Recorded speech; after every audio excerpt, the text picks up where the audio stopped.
Na descrição desse vídeo tem links para compras de obras relacionadas ao tema. Assim você aumenta a sua biblioteca e ajuda o canal.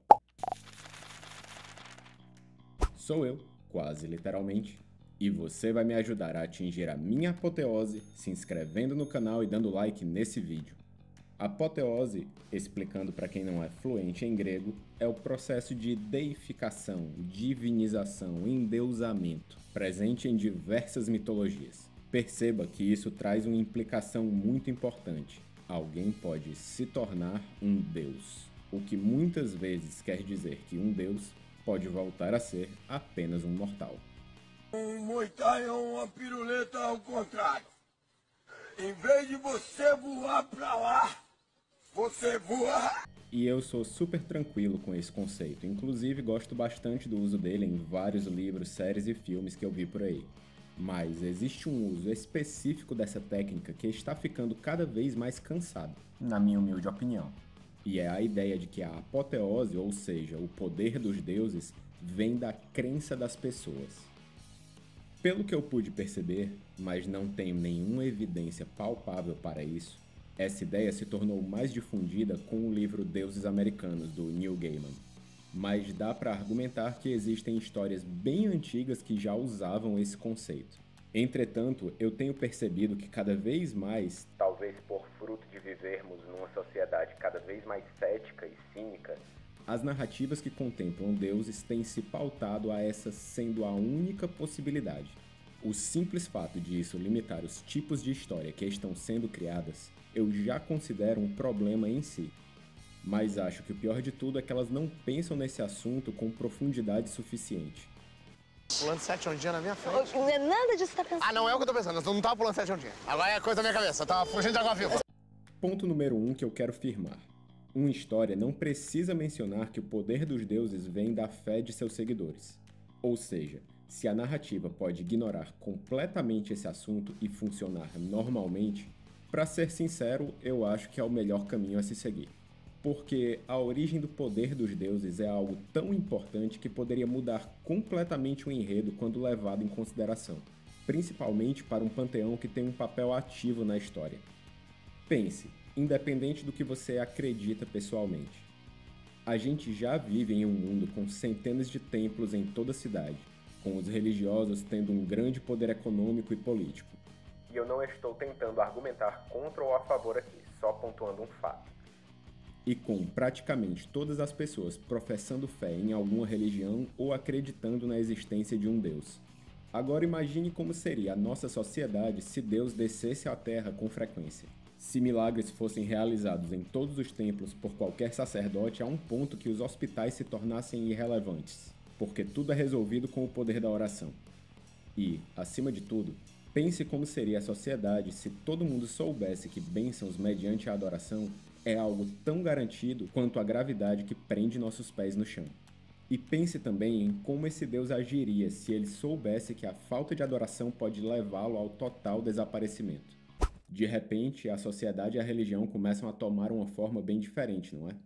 No momento que eu leio que os deuses precisam de adoração e fé dos seus seguidores para continuarem sendo deuses, eu espero um tipo específico de comportamento desses deuses, algo que corresponda diretamente a essa informação. De repente, esse fato se torna tão fundamental para a construção de como funcionam esses personagens, que é necessário que isso impacte o resto da narrativa. Afirmar esse tipo de limitação no poder dos deuses precisa vir acompanhado de consequências reais que serão vistas durante a narrativa. Eu não quero dizer que os deuses precisam ficar completamente benevolentes ou atender aos desejos de todos os seus seguidores o tempo todo. Alguns deles podem ser arrogantes o suficiente para ignorar os mortais e achar que qualquer dom concedido é uma forma de rebaixamento. Mas se ele quer continuar sendo um deus, a adoração a ele precisa vir de algum lugar. Alguns deuses podem ser indiferentes ou estarem cansados de seu cargo divino e desejar perder os seus poderes e cair no esquecimento. Mas isso também precisa ser explicado em algum momento.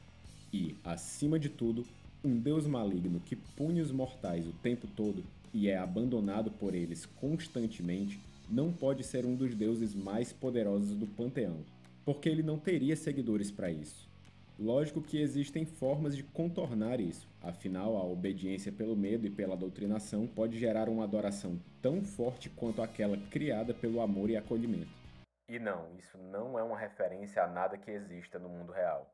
Eu gosto muito do trabalho do Gaiman, tanto em Deuses Americanos quanto em Sandman, ou em várias outras obras. E eu estou ciente de como foi revelado recentemente que ele é um lixo humano, mas eu não quero falar disso nesse vídeo. Além do que, ele não é o único que trabalha bem esse conceito. No universo de Reinos Esquecidos, a deusa mais poderosa é Shantia, a deusa da agricultura, porque cada vez que uma criatura come algo que nasceu de uma planta é considerado um ato de adoração a ela.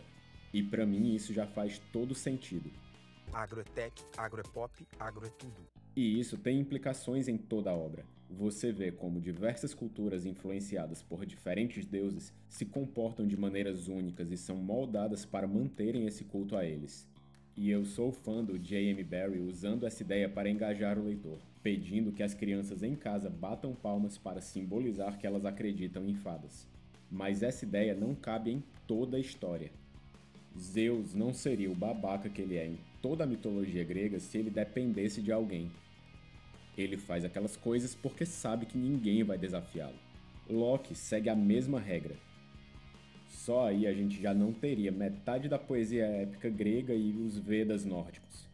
Mas a gente pode ir além e falar dos mitos de Cthulhu, Clayton, os Valar em Senhor dos Anéis, todos os deuses usados em quadrinhos da Marvel e da Liga da Justiça. A gente precisa de histórias em que os deuses possam ser deuses porque eles são deuses. E lógico que eles ainda podem gostar de adoração porque são vaidosos, porque querem inspirar os mortais, porque é da natureza deles desejarem isso, mesmo que não dependam disso.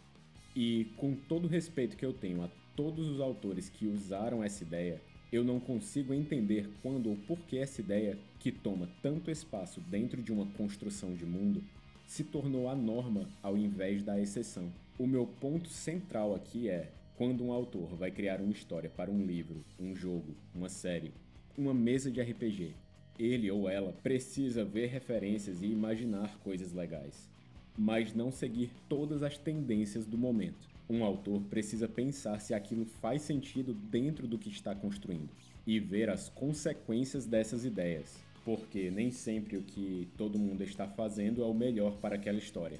Ou, como a mamãe quase sempre dizia, se todo mundo usar um determinado tropo de construção de mundo, você também vai usar? Deixa a sua resposta aqui nos comentários e vamos ser quase amigos.